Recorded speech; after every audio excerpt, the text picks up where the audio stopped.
Salut à toi, ici Jérémy. Donc là, aujourd'hui, j'ai la chance d'avoir chez moi, donc c'est un luxe, Nicolas de Magnitude Construction. Bonjour.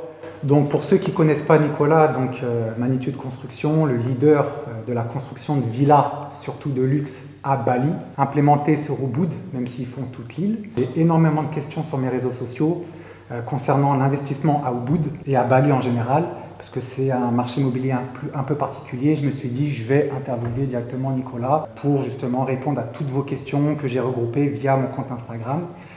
Donc, salut Nicolas. Bonjour. Merci d'être venu en tout cas. Moi, j'ai moi-même mis mon argent à Bali, donc la plupart des questions sont vraiment ceux que j'ai récoltés via vos commentaires. Donc, ma première question vraiment, comment est née Magnitude Construction? Magnitude Construction est né, donc on est deux cofondateurs, Julien Chaxel et moi-même.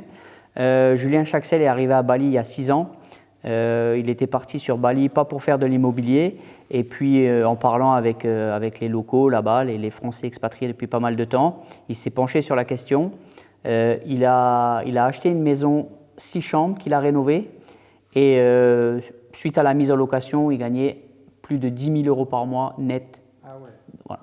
Donc il me parlait de ça, moi je vais être complètement sincère, j'y croyais pas. Et donc je me suis déplacé 1 fois, 2 fois, 3 fois, et de fil en aiguille, voilà, on s'est dit qu'il y avait une opportunité peut-être d'ouvrir quelque chose là-bas. Il y avait beaucoup de constructeurs en zone balnéaire, mais personne sur Ubud, alors que l'attractivité d'Ubud sur Bali est vraiment très importante. C'est la capitale culturelle de l'Indonésie, il y a tous les rizières, les temples, des rizières placées au patrimoine de l'UNESCO. Donc chaque personne qui vient en vacances à Bali passe par Ubud. Donc on s'est vraiment penché sur la question, et il y a 4 ans, j'ai pris donc la décision d'aller sur Bali avec ma famille, et on a monté donc Magnitude Construction. Et ensuite, en termes de demande, dès que tu as commencé à construire tes premières villas en termes de location, tu as vu directement le gros potentiel de Ubud, plus que sur la côte par exemple. Alors oui, alors sur la côte, je ne vais pas être exhaustif sur les chiffres, mais en zone balnéaire, il y a plus de 5000 villas qui sont proposées à la location. Sur Ubud, il y en avait peut-être 200. Et on est venu avec des designs de villas qui tranchaient avec ce qu'il y avait avant. Des villas, comme tu l'as dit, de luxe, modernes, avec un style balinais. Donc dès qu'on en mettait une sur le marché, ça faisait directement du booking full, quoi. Oui, juste pour info, parce que moi j'ai investi via Magnitude, et moi ce qui m'a justement satisfait au départ, c'était par rapport au design des villas, parce que moi j'ai vraiment cherché à peu près en 2017 pour investir à Bali, et je voyais les designs des villas étaient un peu vieillottes. Tout à fait. Et ce que j'ai bien aimé avec Magnitude, c'est que directement le design m'a plu. C'est vraiment quelque chose de très moderne, très contemporain, avec des bons matériaux. D'ailleurs, sur la fin de la vidéo, je ferai une visite de ma villa que j'ai construite, qui est finie.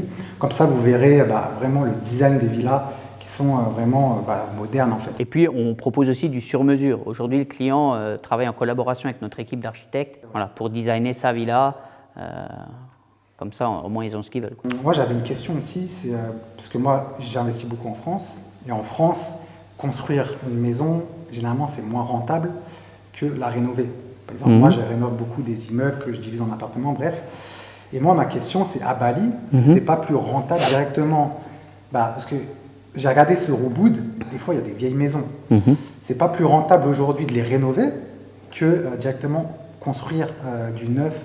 Alors, il y a 2 volets dans ce terme-là. Déjà, il y a, quand on construit avec nous, on construit ce qu'on a envie de construire. Ouais. Avec son goût, on design soi-même sa villa, donc c'est toujours un plus par rapport à si on achète une maison à rénover, les pièces sont déjà là, on ne peut pas modifier grand-chose. Après, il y a aussi, on n'a pas l'historique sur la construction. Comment cette villa a été construite, quelles sont les fondations. Donc il y a quand même un doute là qui est là. Comme tu l'as dit, c'est des baux de 20-30 ans.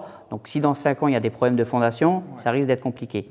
Et la dernière chose, qui est la plus importante, c'est qu'une fois qu'on a fini de construire sa villa, on ne vend pas une villa, on vend un business. On vend un business qui rapporte tant par année. Donc on ne va pas aller sur le prix de l'immobilier, mais plus on vend une entreprise en fait. Ouais, je comprends. Voilà. Vous vendez plus une rentabilité. Exactement. Et donc là, Magnitude, c'est depuis 2017 2017. Et là, en termes de chiffres, vous êtes à combien de villas par an à peu près? On a vendu actuellement 240 villas. Ouais, okay. Voilà. On en a fini 70. Il y en a pratiquement une centaine qui sont en cours de construction et tout le reste, c'est des projets qui sont en cours de design, etc. Ça, c'est important aussi d'avoir un constructeur voilà, qui a le recul, surtout sur Bali, parce que sur Bali aussi, j'avais lu à l'époque où je me renseignais, il y a beaucoup de problèmes de fondation ou des villas qui se fissurent assez rapidement, parce que les terrains là-bas, ils bougent beaucoup, non? Alors ça bouge, mais encore une fois, en France, on a aussi des fissures sur les… Ce qui est important, c'est la fondation et la structure. Donc nous, on a beaucoup évolué aussi par rapport à nos débuts. Tous nos chantiers sont suivis par des Français, des expatriés français qui sont du bâtiment et avec des points d'arrêt. On a vraiment un process de construction bien calé. Alors, on n'est pas parfait à 100%, on reste dans la construction, il y a toujours des aléas. Mais en tout cas, sur les trucs importants comme les fondations, les toits, l'étanchéité, voilà, on a quand même des points d'arrêt avant de passer à l'étape d'après. C'est un point important, donc à Bali, moi au début, ce qui m'avait un peu… c'est pour ça que j'ai mis du temps à investir à Bali, j'ai mis 2-3 ans vraiment à prendre la décision, c'est qu'on n'est pas propriétaire du terrain. Et ça, à mon avis, tu as toujours cette question-là. Ta rentabilité, elle est de 15, ok, c'est bien, mais elle est que sur 30 ans. Donc, ça vaut peut-être du 7 à vie. Tu vois ce que je veux dire? Donc, qu'est-ce que tu en penses? Donc, c'est un état d'esprit pour moi. Oui, voilà. En Asie, les baux amphithéotiques, voilà, c'est courant. En Angleterre, c'est pareil, sur des durées plus longues, mais c'est la même chose. Aujourd'hui, moi, je te pose une question. Tu achètes une maison ici, 100 000 euros. Tu la gardes 20 ans. Combien tu la loues par mois? Une maison de 100 000 euros. Combien il te reste de bénéfices nets après impôt et combien tu la revends 20 ans après. Ce que je veux dire, c'est qu'à Bali, au bout de 30 ans, tu as payé 6 fois ta villa. Oui, bien sûr. Donc, je ne pense pas que la même opération en France en 20 ans, tu gagnes autant. Et ça te donne du cash flow mensuel. Oui, bien sûr. En France, voilà, tu loues ta maison 1 000 euros, à la fin de l'année, à la fin du mois, il t'en reste 400 ou 500 avec les charges et les impôts. Et alors qu'à Bali, il t'en reste 3 ou 4 000 par mois. Oui, bien sûr. Tu ne les récupères pas à la fin de l'opération des 20 ans. Tu vois? Donc oui, après, on a la possibilité d'acheter en pleine propriété. Moi, je déconseille si c'est pour un investissement de la rentabilité à court terme. Par contre, si on a pour objectif de revente, oui, ça reste intéressant. À savoir qu'un art acheté correspond à 80 années de location. En gros, c'est ça. D'accord. Après, il faut savoir aussi que, pour ma part, moi, j'ai pris sur 30 ans. Donc, pendant 30 ans, j'ai le terrain. Mais justement, on en parlait avant la vidéo, j'aimerais bien étendre plus 20 ans. Donc, il y a aussi possibilité d'extension. Après, il faut négocier. Bon, Nicolas me disait, voilà, il faut négocier au fur et à mesure. Le mieux, c'est négocier au départ, c'est bien ça. Et ensuite, en cours de vie de la villa, suivant la rentabilité, etc., il y a toujours moyen de négocier pour une extension de plus 20 ans. Voilà. Il y en a qui négocient même 50 ans, non? Bien sûr. Voilà. Donc, indirectement, c'est de la location de terrain, mais on peut l'avoir sur du très, très, très long terme. Ça reste quand même un investissement de long terme, ce n'est pas la spéculation de court terme, du fait qu'on soit en location sur 20 ans ou 30 ans. Et juste en termes de location, tu conseillerais quelle durée? Alors, ce que je vais dire, c'est pas cohérent avec ce qu'on vous propose, parce que nous, on propose sur notre site internet 20 ans. Ouais. Le prix intègre 20 ans. 30 ans, pour moi, c'est l'investissement idéal. Pourquoi? En général, les gens, quand on parle avec nos investisseurs, ils veulent garder leur maison 5-6 ans, avoir le retour sur investissement au bout de 5-6 ans et après revendre leur maison et refaire encore une plus-value. Donc c'est vrai qu'en dessous de 20 ans, on a une décote.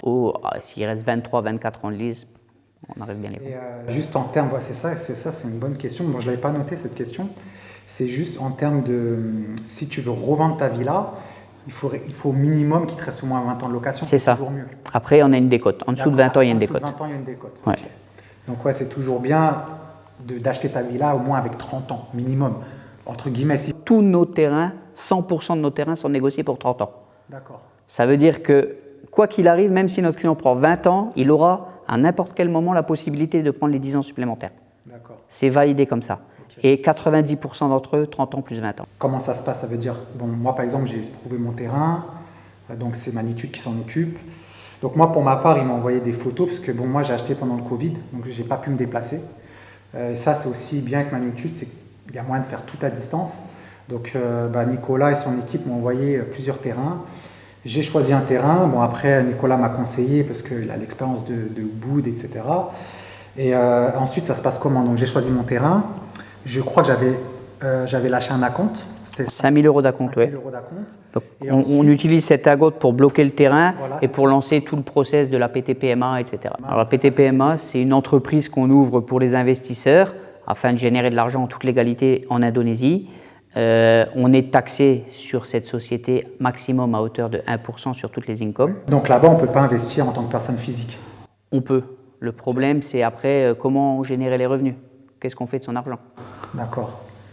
C'est-à-dire, en fait, là-bas, on ne peut pas, par exemple en France, on peut investir en nom propre. Oui. Ça veut dire, on loue, mais on n'a pas de société, soit on ouvre une SCI, ou soit on peut investir en nom propre. À Bali, si on veut en tant qu'investisseur, on est obligé d'ouvrir une société, une personne morale. On n'est pas obligé. Ce n'est pas obligatoire. Pour nous, ça facilite l'administratif pour nos clients par rapport à l'administration fiscale indonésienne. Et encore une fois, c'est un très gros avantage fiscal en cas de revente. En cas de revente du bien, si on n'a pas de PTPMA, on va être taxé à 10% de la totalité de la vente, pas de la plus-value, de la totalité de la vente. Alors que si on revend la PTPMA, on ne revend pas une villa, on revend un business. Et là, on est taxé à maximum 2,5%. Ah ouais, donc c'est une grosse différence. Exactement. Ok. Et donc ensuite, j'ai choisi mon terrain.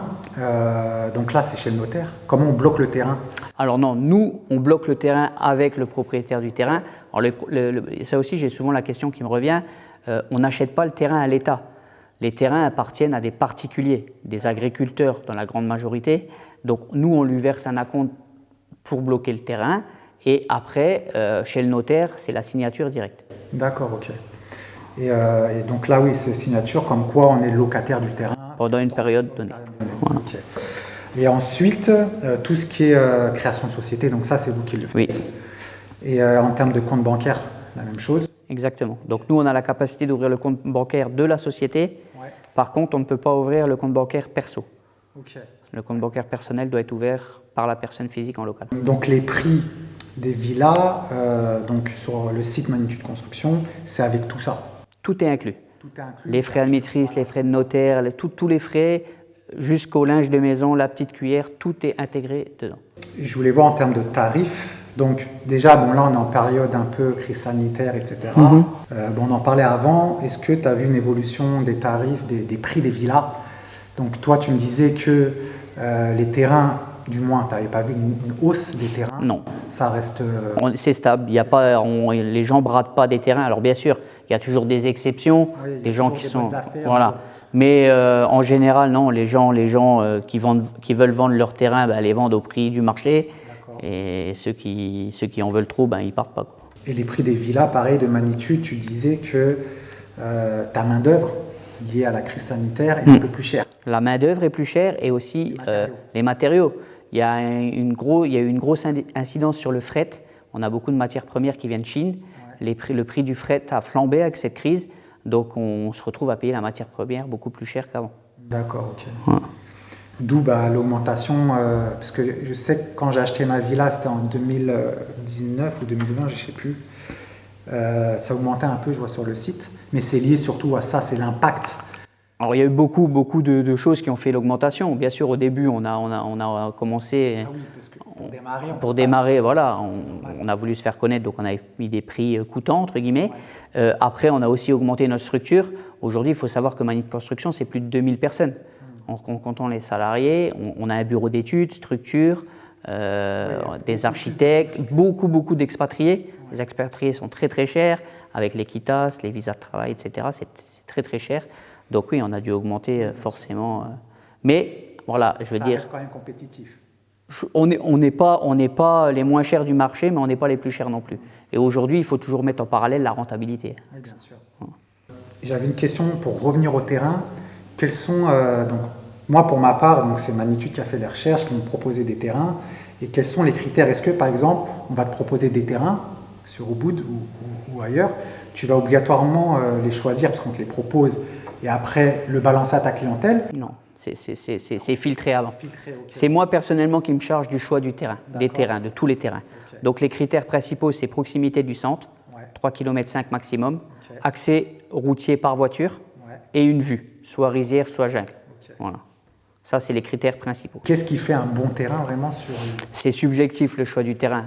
Il y a 20 millions de touristes qui viennent à Bali par an. C'est pas ça Que tu prennes un terrain vue jungle ou vue rizière, il nous faut 200 personnes pour que ta villa soit full par an. Donc, D'ailleurs, j'avais une question sur les rizières, parce que bon, moi j'ai pris jungle. Pourquoi? Parce que moi j'ai toujours peur, je sais que la jungle, elle ne bougera pas. Qu'une rizière, j'ai toujours peur, je me dis je prends une rizière et que, je sais pas, dans 10 ans, c'est possible. Il y a un hôtel qui s'installe plus loin parce Tout à que fait. le mec a vendu. Tout à fait. Donc ça, il faut quand même le prendre en compte. Alors quand je choisis le terrain, une vue rizière, je m'assure qu'il n'y ait pas d'accès, mais ce n'est jamais garanti à 100%. On est à Bali, tout est possible. Si quelqu'un vient et veut faire une route ou un pont de 1 km pour aller devant, il ira.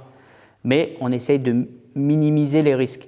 Donc pas d'accès routier pour accéder à la rizière en face des constructions. Après, on a une option qu'on active de temps en temps, c'est qu'on loue la vue pour une période donnée.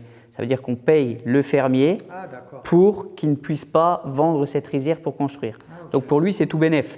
Il continue à cultiver son riz et en contrepartie, il touche un petit billet. Voilà. Donc là, pour Magnitude Construction, j'ai fait le tour.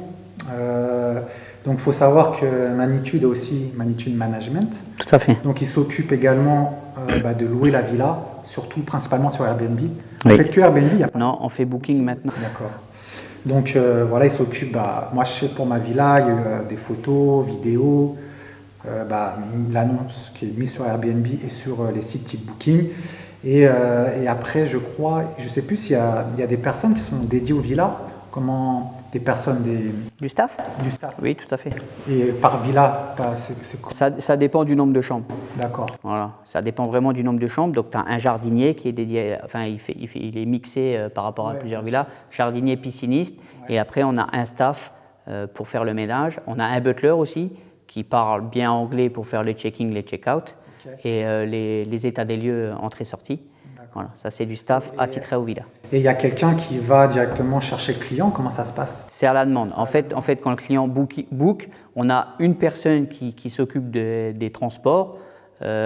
S'il faut aller les chercher à l'hôtel, on peut fournir ça. S'ils veulent aller faire des tours, on peut fournir ça. S'ils veulent des déjeuners, des dîners dans la villa, on peut tout fournir. Aujourd'hui, on a la capacité avec nos prestataires de tout fournir. Parce que moi, pour ma part, dans ma villa, j'ai un espace yoga, oui. Je vais conseiller. Et là, pareil, on peut vendre des prestations Bien sûr. De yoga. Et Magnitude s'occupe directement d'organiser ça pour le client. Et je crois que c'est partagé. Il y a une partie qui est repartagée aux clients et aux prestataires. Donc c'est bien aussi des fois d'avoir des villas en mettant certains événements, on appelle ça sur Airbnb, qui permettent aux clients de dépenser également en plus des nuitées, des prestations dans la villa. Ça, c'est une question qu'on doit te poser tout le temps, je pense. C'est quoi les villas qui se louent le mieux? Une chambre, 2 chambres, 6 chambres, est-ce que... Tout se loue de la même façon. Qu'on construise une villa, 1 chambre ou 6 chambres, on a le même taux d'occupation. Par contre, on n'a pas la même rentabilité. Ok. Voilà. Plus il y a de chambres, plus c'est rentable? Tout à fait. Pourquoi? Parce que c'est plus cher? C'est plus cher. C'est moins cher à construire? Exact.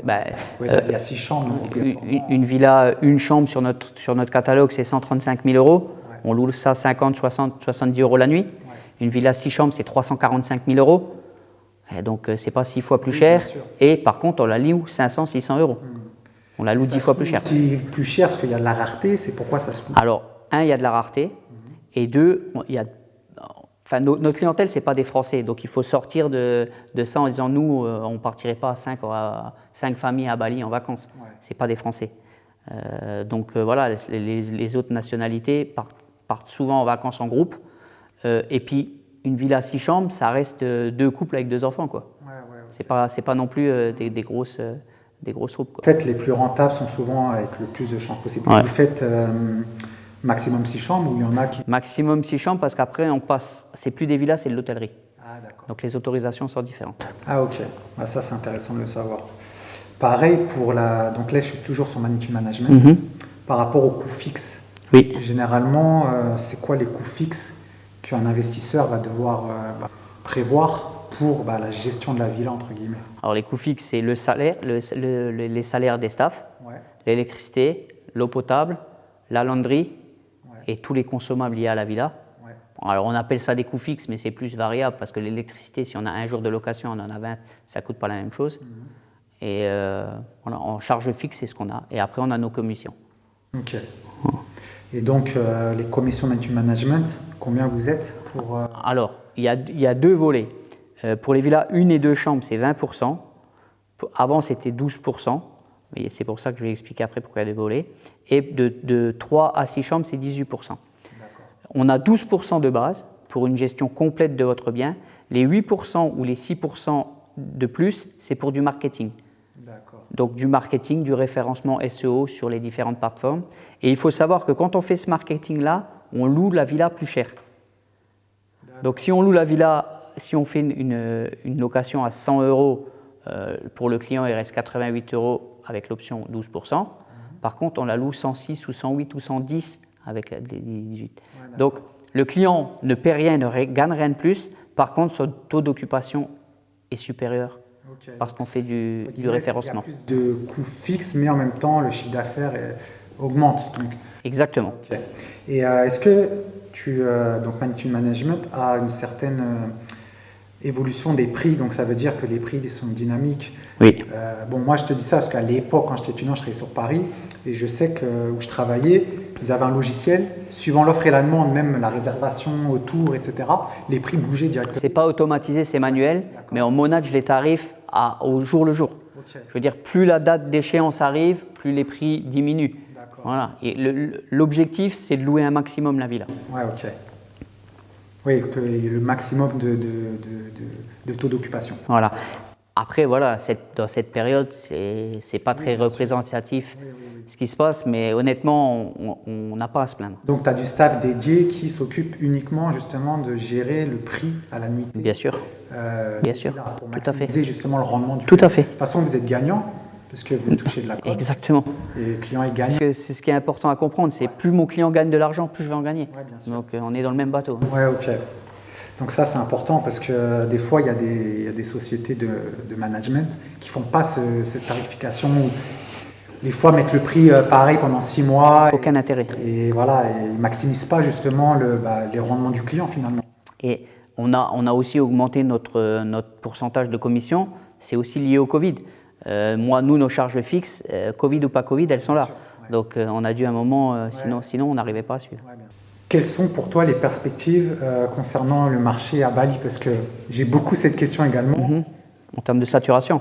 Tout le monde dit oui. Moi, j'ai ma réponse. Sur Insta, on me dit, t'as pas peur que tes villas, entre guillemets, il y a tellement de villas en construction que tu la loues plus. Bon, déjà, une villa, c'est qu'une villa. Quand c'est un hôtel ou un building comme à Dubaï ou quoi, c'est comme si on construisait 10 000 villas. Mais là, pour Bali, pour Ubud par exemple, en termes de saturation, qu'est-ce que tu as à leur répondre à ces personnes? Alors, j'ai déjà répondu avant en faisant la corrélation entre le sud, la zone balnéaire et Ubud. On a encore beaucoup de marge. Aujourd'hui, les perspectives de tourisme avant le Covid, c'était des chiffres avant Covid, on n'en a pas depuis. Donc, Bali en 2019, 20 millions de touristes qui sont arrivés dans les 2 aéroports, domestiques et internationaux. Ils prévoyaient dans les 5 ans 25 millions. Donc 5 millions de plus de touristes. Je veux dire, même si on met 1000 ou 2000 villas, ça n'a aucun intérêt. Après, ce que le Covid nous a apporté aujourd'hui, c'est que les gens, aujourd'hui, ils ont peur de se regrouper avec d'autres familles. Donc, où ils vont aller? Ils ne vont plus aller dans les hôtels. Ils vont aller dans les villas privées. Ils vont rester en famille. Voilà, ça sera un plus pour l'avenir. Donc, juste pour finir, parce que moi, je ne voulais pas une vidéo super longue, j'ai regroupé vraiment les questions que j'avais le plus régulièrement. Si tu vois d'autres choses, n'hésite pas. Mais la question que j'ai souvent, c'est en termes d'imposition. Souvent, on me dit comment ça se passe en termes d'imposition. Moi, je suis français, j'investis à Bali. Si je veux ramener l'argent, comment je le déclare en France, etc. etc. Donc, comment ça se passe en fait? Alors, déjà, on en a parlé tous les deux, on n'était pas d'accord, j'en ai parlé. Pourquoi? Parce qu'il n'y a pas de vraie réponse. Moi, je vais être clair sur l'imposition en Indonésie. Ça, on est sûr à 100%. Sur la PTPMA… Parce que toi, tu n'es pas responsable indirectement, parce que tu as des clients partout. Oui, mais c'est quand même important. Oui, c'est important de savoir la fiscalité. Si tout le monde habitait à Dubaï, ça m'irait bien. C'est sûr. En Indonésie, 1% sur la PTPMA, sur toutes les incomes. Donc la PTPMA, c'est la société. 10% sur les dividendes. 1%, c'est sur le chiffre d'affaires. Sur le chiffre d'affaires, tout à fait. Après, de cette société, on se sort soit des dividendes, soit des salaires. Si on est ressortissant français, on est imposé à la même façon, 10%. Il faut savoir que régulièrement, l'Indonésie, encore une fois cette année, les 10% de dividendes ont été annulés. On a payé cette année en dividendes 0. Ah ouais. Voilà. Un, pour cause de crise, mais ils veulent aussi faciliter l'investissement des étrangers à Bali. Donc, quoi de mieux que de réduire les impôts pour faciliter cela. En France, c'est la grande question. Il y a une convention fiscale de non-double imposition qui date de 1979. On a nous-mêmes appelé Bercy, qui était incapable de nous donner une réponse claire et nette. J'ai des clients qui ont mandaté leur service d'impôt de proximité pour leur cas personnel. En général, ils ont des retours d'imposition de 30%, donc 20% moins les 30% moins les 10% payés en Indonésie, 20%. Moi, je me suis penché là-dessus et j'ai appelé donc un inspecteur des impôts qui m'a dit oui, je préfère vous dire 30% qui est le taux d'imposition maximum pour lequel vous allez pouvoir être imposé. L'année dernière, j'ai 2 clients qui ont été relevés fiscalement par rapport à leur déclaration. Pas pour leur déclaration d'impôt sur Bali, pour leur déclaration d'impôt en général. Ces 2 clients n'ont pas déclaré les revenus de la même façon. J'ai quelqu'un qui l'a déclaré en LMNP, et j'ai quelqu'un qui l'a déclaré en revenu mondial. Les 2 personnes n'ont pas été relevées sur leurs revenus revenant de Bali. Ça veut dire qu'il y a un gros vide juridique et personne ne sait trop comment que ça fonctionne. Voilà. Moi, j'aimerais bien avoir la vraie réponse. Si c'est 30%, c'est 30%. Mais non, je ne suis pas d'accord. Voilà. On a mandaté nous-mêmes des avocats fiscalistes internationaux qui ne nous ont pas donné la même réponse. Donc c'est sûr que voilà, tout le monde pense avoir la vraie réponse, mais non, pour moi, ce n'est pas la réalité. Un point aussi qui est important que je voulais voir avec toi, c'est par rapport au financement. Je pense qu'on me pose toujours la question. Moi, en tout cas, à chaque fois, on me demande comment acheter une villa à Bali, parce que, en moyenne, il y a des villas même à 400, 500, ça débarre à 130 000. Il faut sortir l'argent. Donc, c'est entre guillemets, c'est une clientèle, on va dire, plus privée, parce que dans les banques, au-delà de 100 000, 200 000 euros, c'est une clientèle privée. Donc, comment est-ce que tu as des clients, en France ou ailleurs, qui déjà, de 1, arrivent à se faire financer de leur pays d'origine, ou sinon, est-ce que c'est possible directement de se faire financer à Bali en tant qu'étranger? Alors ça, non, c'est impossible. Les banques indonésiennes ne prêtent pas aux étrangers. Concernant les financements en France, oui, c'est possible. Ça reste du cas par cas. J'ai des clients qui ont réussi à se faire financer dans des banques nationales. Voilà, donc, ils se faisaient financer, généralement, ils se faisaient hypothéquer leur maison, non? Honnêtement, j'en ai 5. J'en ai un qui a réussi à se faire financer à 110% et sans rien mettre à côté. Après, il y a des gens qui hypothèquent, il y a des gens qui ont fait du nantissement aussi. Voilà. C'est-à-dire qu'ils nantissent une assurance vie ou quelque chose qui a une valeur de 100 000 euros et la banque leur prête. Et en cas de défaut, exactement, c'est ça. Où il y en a, par exemple, qui ont fini de payer leur maison, leur résidence principale. Si la maison, je ne sais pas, vaut 500 000 euros, la banque va hypothéquer la maison en France et prêter cette somme-là. C'est ça. Et si ça se passe mal à Bali, la banque va, entre guillemets… Le problème, c'est ça. Le problème aujourd'hui, c'est qu'une banque française, s'il y a le moindre problème avec le créancier, qui ne peut pas payer son crédit, qu'est-ce qu'elle fait? Elle ne peut pas venir récupérer le bien à Bali. Voilà, c'est le gros problème. Et puis les banques ne connaissent pas le marché à Bali. En plus. Ils le connaissent. Après, c'est normal, ils veulent garder l'argent, je le comprends aussi. Ils commencent quand même ça commence à se voir les rentabilités, pas que à Bali. Je veux dire, on est quand même bien positionné. Après, je pense, toutes les banques, dès qu'il faut investir à l'étranger… Ils sont frileux, c'est normal. Après, il y a un peu plus de risque pour eux parce que… Puis après, voilà, c'est des marchés qui connaissent moins qu'un marché local. Bien sûr. Donc c'est normal que les banquiers, entre guillemets, soient un peu plus réticents. Mais après, en hypothéquant, parfois, il y a moyen, mais bon, il faut avoir fini de payer sa maison. Donc voilà. Ou sinon, avoir une assurance vie avec beaucoup d'argent dessus. Ou il y a des gens qui se mettent à plusieurs, voilà, c'est l'autre option. Ça, c'est une option. Se mettre à plusieurs via les sociétés. En fait, c'est comme une SCI, entre guillemets. C'est ça. Où chacun sépare et vous regroupez les sommes pour directement acheter à Bali. Donc voilà, je pense que je ne sais pas si tu as d'autres choses à On a fait le tour. Donc pour ceux qui sont intéressés par investir à Bali, je mettrai un lien de Magnitude Construction en dessous. Donc vous pourrez voir directement le type de villa, même si la plupart des villas que tu vends, généralement, c'est du sur-mesure. C'est du sur-mesure, oui. On ne réalise jamais 2 fois la même construction. Après, il y a leur Instagram, je mettrai également en dessous, en lien dans la description, vous verrez tout le type de villa à chaque fois, je crois chaque jour, il y a une villa qui... En ce moment, on sort pas mal de villas, ouais. Chaque jour, je vois une nouvelle villa. Et vous verrez qu'il n'y a vraiment aucun design qui est pareil. Généralement, c'est totalement des designs différents. Donc, ce qui est bien aussi, c'est que, du moins à Bali, on peut faire des choses qu'on ne peut pas faire en France. Des fois, je vois des villas avec des gros toboggans, je vois des villas... Donc, c'est ça aussi l'avantage d'investir à Bali, c'est que on peut vraiment faire des choses qui seraient vraiment très très chères à faire en France. Donc, voilà. En tout cas, pour ceux qui sont intéressés, n'hésitez pas à vous abonner à cette chaîne. Je vous dis à la prochaine vidéo. Ciao. À bientôt.